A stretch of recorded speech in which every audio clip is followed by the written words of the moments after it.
We're talking about managing performance. We're talking about managing performance of remote workers and even some of those who are in our offices or going to be moving back into our offices.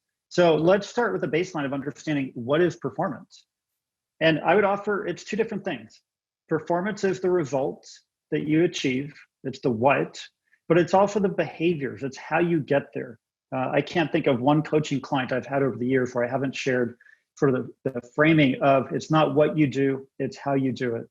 So if we want our team members to succeed and deliver upon, the results that we want, we need to help them manage their performance. The key to this, throughout the whole year, on a regular, ongoing basis, as a manager, I want to give my direct reports feedback. As you have that foundation, I know what my role is, I know what my processes are, I have standard workflow lined out for me. Who are we going to give feedback to? And I'd ask you to consider, who do you give feedback to?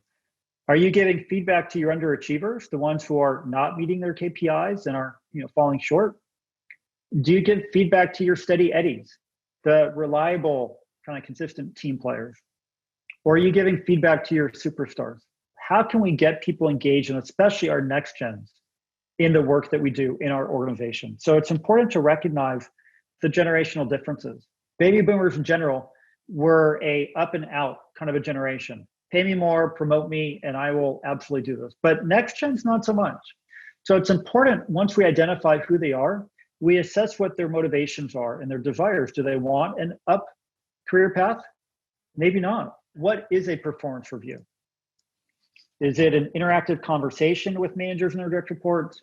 Is it an objective review of critical competencies and individual goals? Or is it a chance to review past performance and talk about the future? And given that we are in this virtual environment, I'm simply going to say it's actually all of the above. So as I move towards wrapping things up here, think about, why are we doing this? Because I regularly get leaders like you, business owners, CEOs, managing partners we work with, to say, I don't have time, Jeremy. I'm too busy as it is. Well, this is why we're doing this.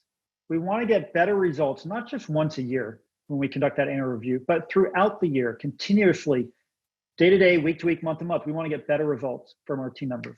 Either way, I want most of my feedback to be keeping people in those lanes, because the only other form of feedback on the 405 freeway is the retaining wall that keeps me from running into oncoming traffic.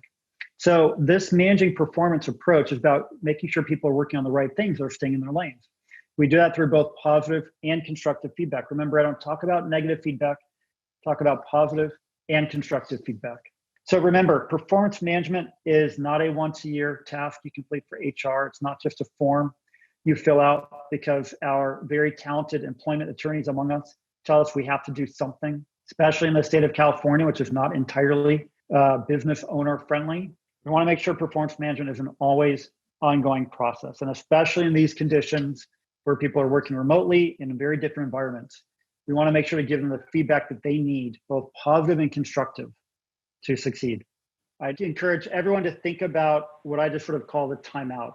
And timeout is not punish people to the corner, the dunce chair or anything. Timeout is, this is a very emotional, stressful, turbulent time for all of us. We have our own uncertainties in life. So where you're questioning how hard to push your employees in managing performance, just be mindful of what their living arrangements are like right now, because that is their office.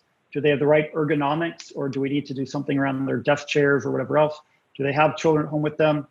Set clear goals and objectives. And if that requires a daily check-in for 5 minutes to keep them on task for the day, do that, or weekly. But really, be kind to yourself, be kind to your team members.